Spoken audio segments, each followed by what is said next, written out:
Hello and welcome to Justeventonline News at 9. I'm Anifat Ismail. The news headlines. Federal government, US signed MOU to train police special squad commanders. Now the month unpaid debt to help INEC airlift by election materials.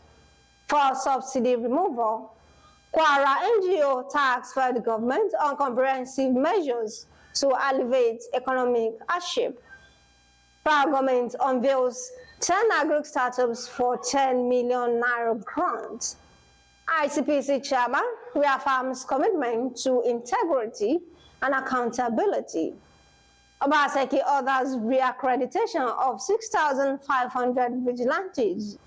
NDLEA arrests 198 suspects, dismantles 21 illicit drugs joints in Kano.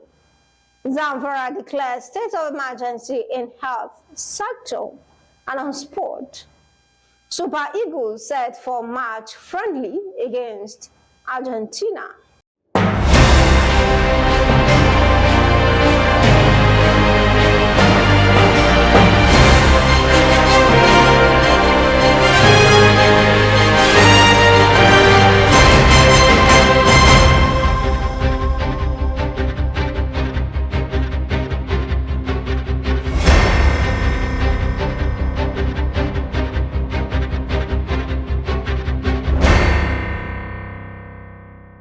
Now the news in details.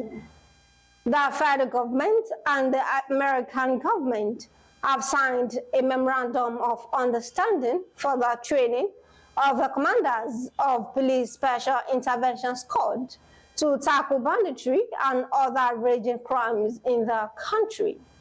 The Inspector General of Police, Olukayode Egbetokun, on Monday inaugurated the training program in Abuja in partnership with the United States Bureau of International Narcotics and Law Enforcement Affairs. He noted that the SIs would serve as an elite unit of the Nigerian police force, which was designed to designed to anticipate, respond spontaneously, and manage crises. The Chief of Air Staff, Air Marshal Azan Abubakar, has asked the Independent National Electoral Commission to pay its outstanding bills, so the efforts could help to airlift materials for Saturday's by-elections. Abubakar made the demand during a visit to him in Abuja by the INEC chairman, Professor Mahmoud Yakubu, to seek the support of NAV ahead of the February 3rd rerun election. A non-governmental organization in Kwara State, the Rising Child Foundation, has called on the federal government to conduct a comprehensive review of existing palliative measures to address inefficiencies and ensure transparency in disbursement mechanisms. Taibat Hussein, the executive director of RCF, ably represented by Ruth Adeosun, highlighted the recommendations while addressing a press conference in Ilorin, the state capital, where she unveiled the organization's research report on the impact of forced subsidy removal in Nigeria. She disclosed that the research, which was conducted in partnership with the Brain Builders Youth Development Initiative, sought to assess the impact of forced subsidy removal and develop data-driven practical interventions to mitigate its impact on Nigerians. The NGO boss said, while President Tinubu's decision to stop forced subsidy payment was essential for long-term fiscal stability and sustainable economic growth, triggered hardship and pains for Nigerians, particularly the vulnerable people. Mr. President's decision to stop fuel subsidy payments is essential for long-term fiscal stability and sustainable economic growth. It has triggered untold hardship and pains for Nigerians, particularly the vulnerable segments of society who continue to struggle with rising cost of living, including increased transportation costs and a surge in the prices of essential commodities as a result of the steep rise in inflation. This has heightened food insecurity nationwide, and additionally, the sudden removal of fuel subsidy has affected businesses across the country. And she advised the government to invest in alternative energy sources to reduce Nigerians' dependence on generators that require fall to power, recommending supplementary interventions that could be implemented to mitigate the impact of the subsidy removal on Nigerians. She therefore urged the federal government to invest in alternative energy sources to reduce Nigerians' dependence on generators that requires fall to power. however, a larger percentage of Nigerians believe that the removal of fuel subsidy would not effectively address corruption unless the government establishes a system that promotes transparency and accountability. They also indicated lack of confidence in the government to utilize the funds saved from subsidy removal for the benefit of citizens and the country's development. They, however, expressed their wish for the government to invest the saved funds on job creation, infrastructure development, education, healthcare delivery, and social welfare programs.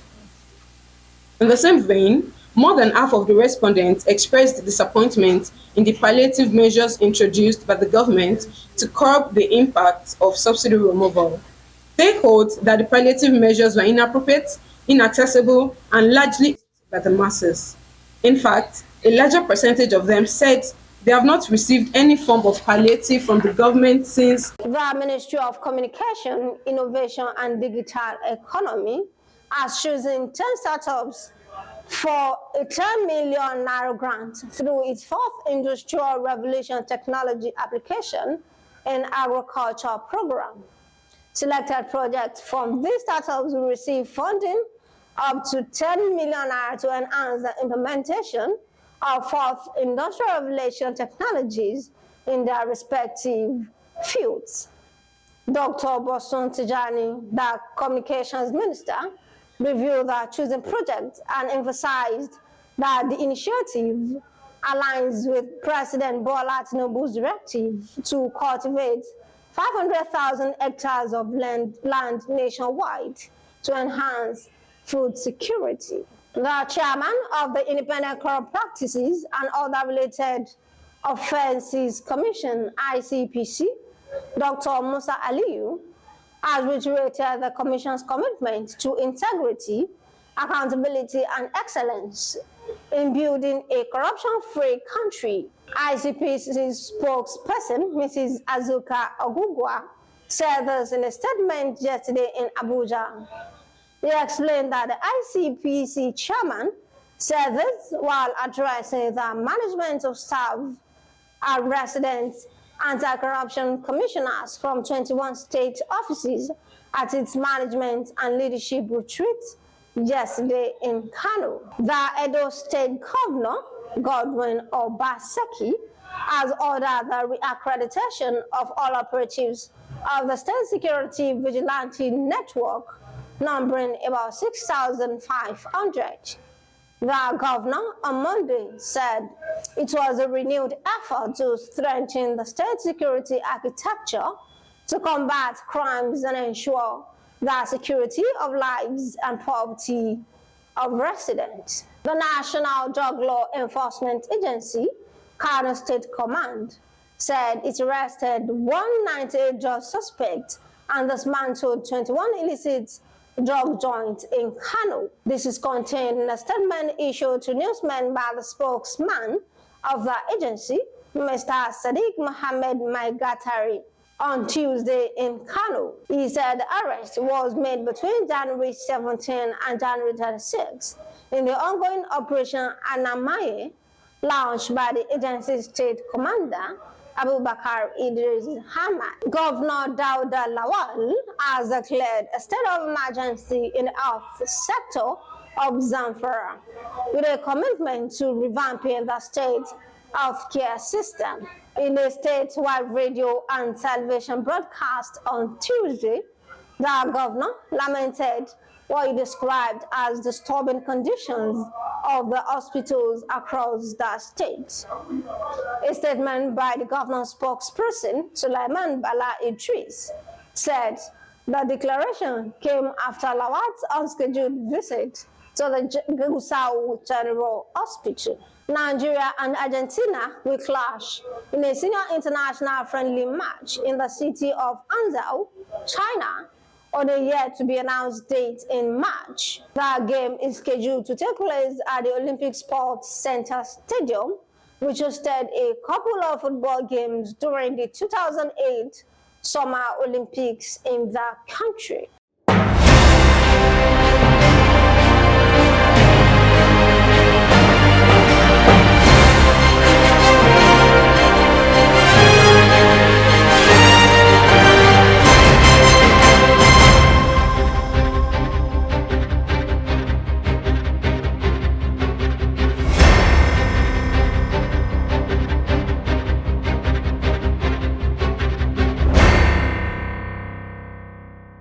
We have come to the end of the news at 9. Here's the recap of the story. Federal government, US signed MOU to train police special squad commanders. Now demands unpaid debt to help INEC afflict by election materials. Fuel subsidy removal. Kwara NGO tax federal government on comprehensive measures to alleviate economic hardship. Federal government unveils 10 agric startups for 10 million naira grant. ICPC chairman reaffirms commitment to integrity and accountability. Obaseki orders reaccreditation of 6,500 vigilantes. NDLEA arrests 198 suspects, dismantles 21 illicit drug joints in Kano. Zamfara declares state of emergency in health sector. And on sport, Super Eagles set for match friendly against Argentina. Thank you for watching Justeventonline News. Remember, your life is your message to the world.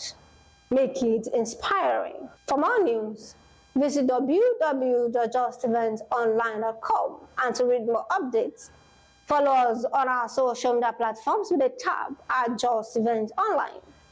You can also send us an email on justeventonline@gmail.com. My name, in fact, is Ismail. Good night.